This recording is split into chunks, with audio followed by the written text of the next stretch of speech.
राज्य के फॉरेस्ट विभाग के परिसर में दो महत्वपूर्ण कार्यक्रम के लिए एकत्रित हुए हैं। आज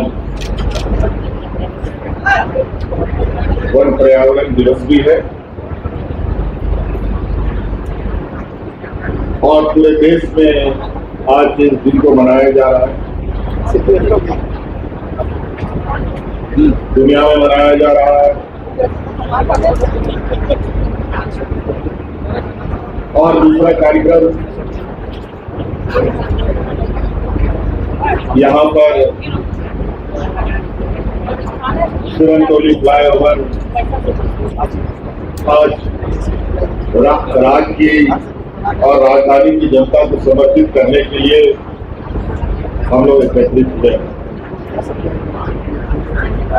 और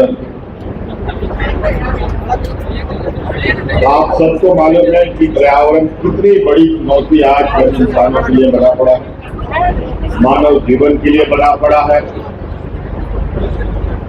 जीव जंतुओं के लिए बना पड़ा है। आज कहीं ना कहीं पर्यावरण के साथ छेड़छाड़ इस कदर हुआ है कि जंगलों में रहने वाले पशु पक्षी जानवर अब गांव और शहर में घूमने लगे और ये स्वाभाविक है। जब किसी का अचानक छिड़ता है, टूटता है, उसको नुकसान पहुंचता है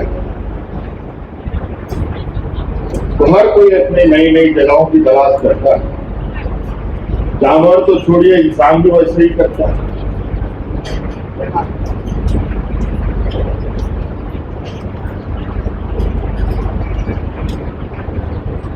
तो आज कहीं ना कहीं पर्यावरण को लेकर पूरी दुनिया में एक चिंता का विषय बना पड़ा है। हम लोग थोड़ा सा सौभाग्यशाली हैं, रात में वन भूमि एक आपको देंगे ना सबके हम इसको कैसे संजो के रख सकते हैं, इसको बढ़ा सकते हैं।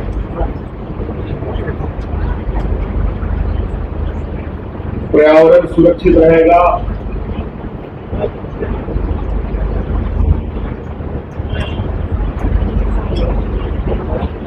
पेड़ पौधे बचे रहेंगे तो हम इंसान ही बचेंगे, नहीं तो हम लोगों का भी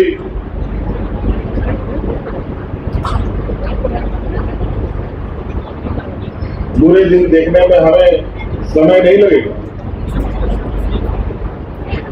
इस देश दुनिया में कई ऐसे राज्य हैं, कई ऐसे जगह है जहां पर्यावरण इस कदर बिगड़ चुका है कि लोग तरह तरह की बीमारियों से ग्रसित होते हैं।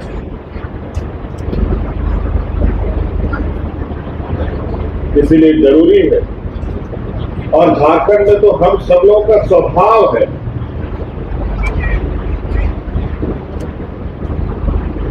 झारखंड के नाम से ही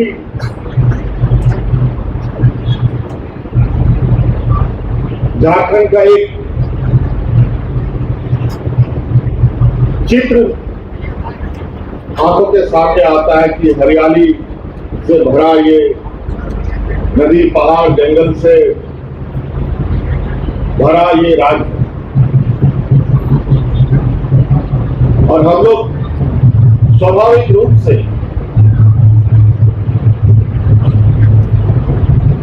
पारंपरिक रूप से प्रकृति को, पर्यावरण को नाम अलग अलग ले लेते, इनके साथ रचे बसे हैं, इनके साथ पले बढ़े हैं।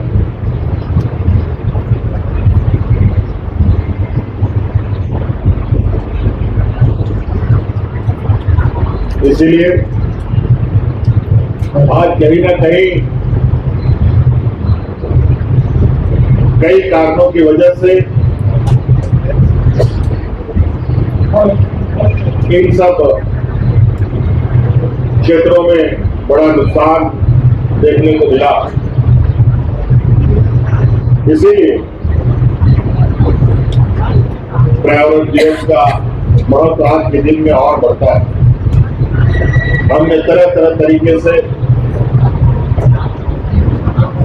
पर्यावरण संरक्षण के लिए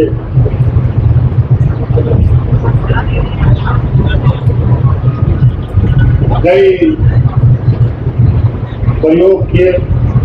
आज आप देख रहे होंगे मंच में हमारे माननीय सभी मंत्रिमंडल के सहयोगी मंत्रीगण को, सांसद, विधायक, पदाधिकारीगण को पौधा देकर स्वागत किया था।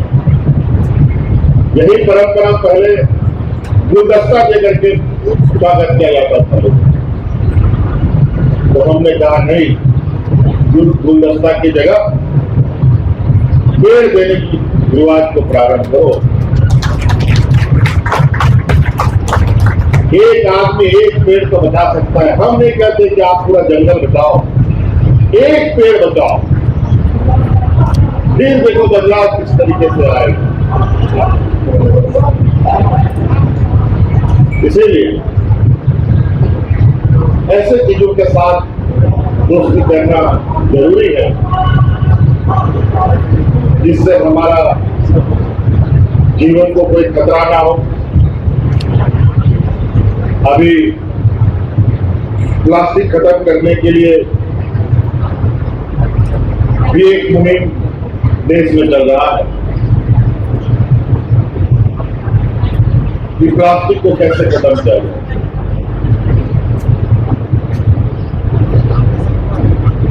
क्या हम ऐसे नहीं सोच सकते कि जब प्लास्टिक नहीं था तो क्या हम नहीं जी रहे थे? तब भी जीवन था। प्लास्टिक आने के बाद जीवन में जो बदलाव हुआ, आज परिणाम है। प्लास्टिक बंद करने की बात हम लोग चर्चा करते हैं।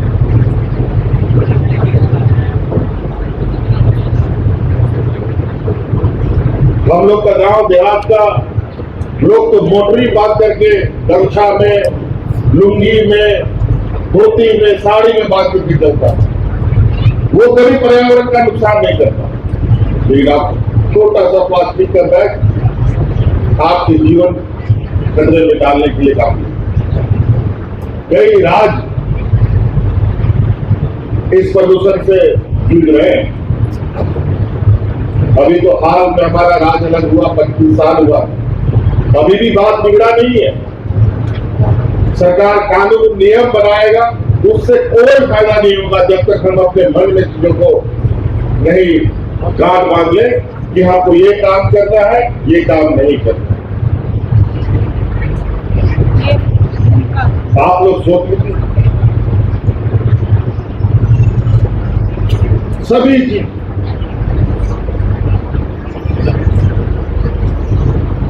सारी इच्छा शक्ति अपने अंदर में।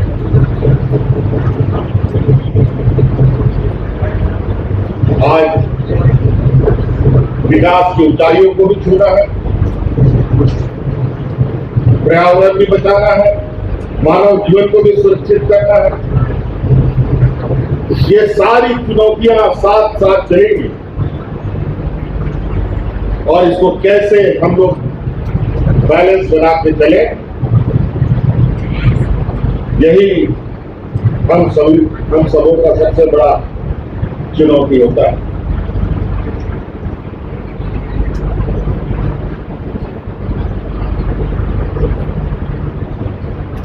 आज यहाँ शहर बस रहा है, शहर का जो शहरीकरण का आज के दिन में प्रचलन है।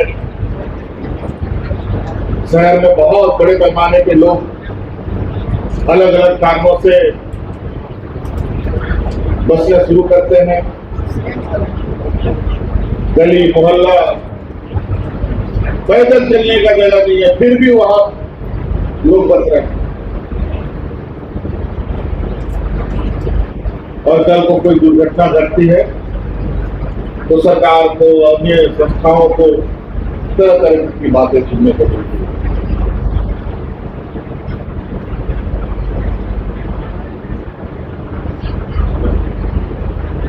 ये सभी चीज हमारे गांव में इतनी खराब हालत नहीं है जितना हालात खराब जो है शहर का। गांव आज भी सुरक्षित कई मायनों में है, लेकिन गांव से ज्यादा बदतर स्थिति शहर की हो रही है। तो इस वजह से और शहर में अधिकतर लोग पढ़े लिखे, थोड़ा बुद्धि है, थोड़ा समझ है, कुछ समाज हमा रहा है, कुछ रोजगार कर रहा है, सब लोग इसी प्रवृत्ति के हैं और दुनिया को देख रहा है बदलते हुए। और सबसे ज्यादा समस्या शहर में।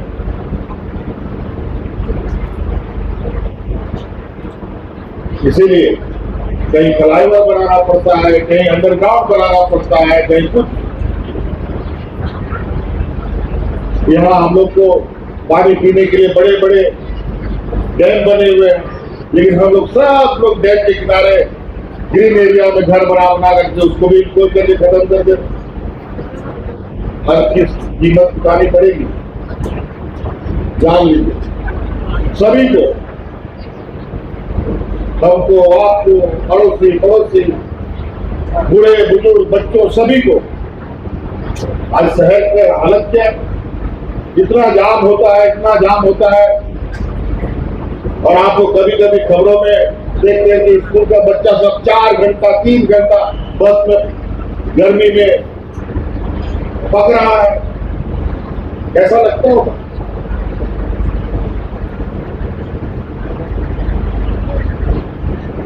कई लोग का संसाधन है, तुरंत गया अपना बच्चा को उठा के तुरंत घर में ले आया। हर कोई एक जैसा नहीं।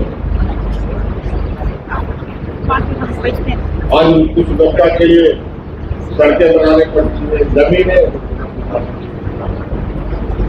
बड़े महंगे दामों पर उसका अधिग्रहण किया जाता है।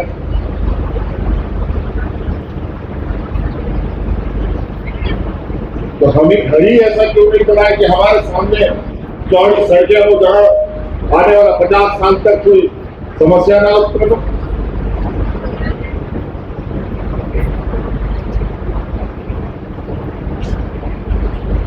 तो कई ऐसी चीजें हैं। इसीलिए आज हम लोग एक जिम्मेवार सरकार होने की वजह से हम लोग शहर से लेकर गांव तक हर वर्ग, हर व्यक्ति, हर समुदाय के लोगों को ध्यान में रखते हुए अपनी कार्य योजनाओं के धरातल पर उतारते हैं। और आज उसका परिणाम है जो मन को तसल्ली होती है कि सरकारी स्कूल में जो हम लोगों ने सीएम स्कूल ऑफ एक्सीलेंस बनाया, जहां 52% और 92%, 93% अंक ला के बच्चे आज पढ़ाई कर रहे हैं। हमको नहीं लगता इससे पहले कभी झारखंड के इतिहास में इस कदर का शिक्षा व्यवस्था का अध्याय जुड़ा हो।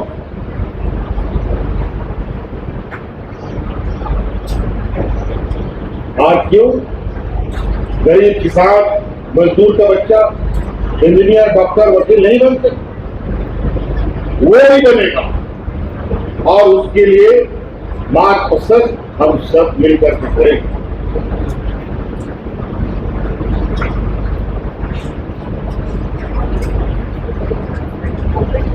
तो इसलिए बहुत कुछ कहने की आवश्यकता नहीं है।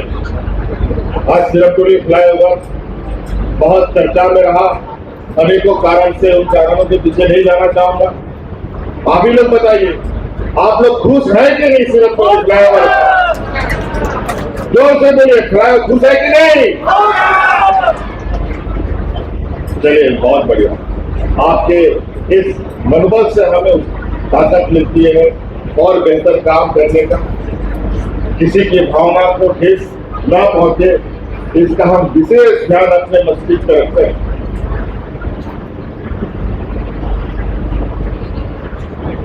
राजनीतिक दल होने का मतलब ये नहीं कि अपनी राजनीतिक रोटी चमकाने के लिए हम किसी की भी बलि चढ़ा दें।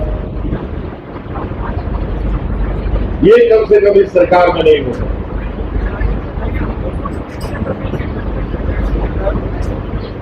किसी के साथ अन्याय कभी बर्दाश्त नहीं। इसीलिए कई और सारी योजनाएं हैं। एक संक्षिप्त योजना हमारे सचिव ने आपको समझ रखा है कि शहर को और बेहतर। हम अभी कुछ दिन पहले दूसरे देशों में घूमने गए। मुझे बहुत आकर के लोगों ने मेरा स्वागत किया। हमारे माननीय विधायक, सांसद, सभी और सारे आम लोगों से भी मुलाकात। सबको बहुत आशा उम्मीद कि जो देश हम घूमने गए वैसा ही ये झारखंड भी बनेगा। ये कभी नहीं हो सकता। जो बोलता है कि हम वो देश ये बना देंगे, ऐसा कभी नहीं हो सकता। क्योंकि वहां का लोग, वहां का रहन सहन, वहां का विचारधारा अलग है। हमारा रहन सहन, विचारधारा अलग है। हाँ, ये तो जरूर है कि वहां से कुछ अच्छी चीजें सीख के आ सकते हैं।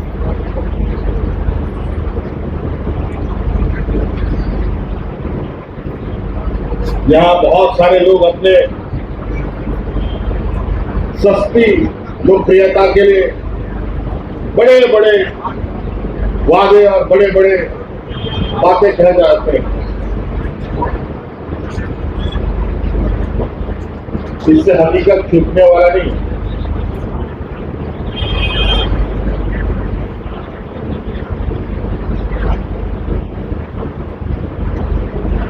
आज हम लोग ग्रामीण अर्थव्यवस्था को मजबूत करने के लिए भैया सम्मान योजना गांव के हर महिलाओं के लगभग खाते में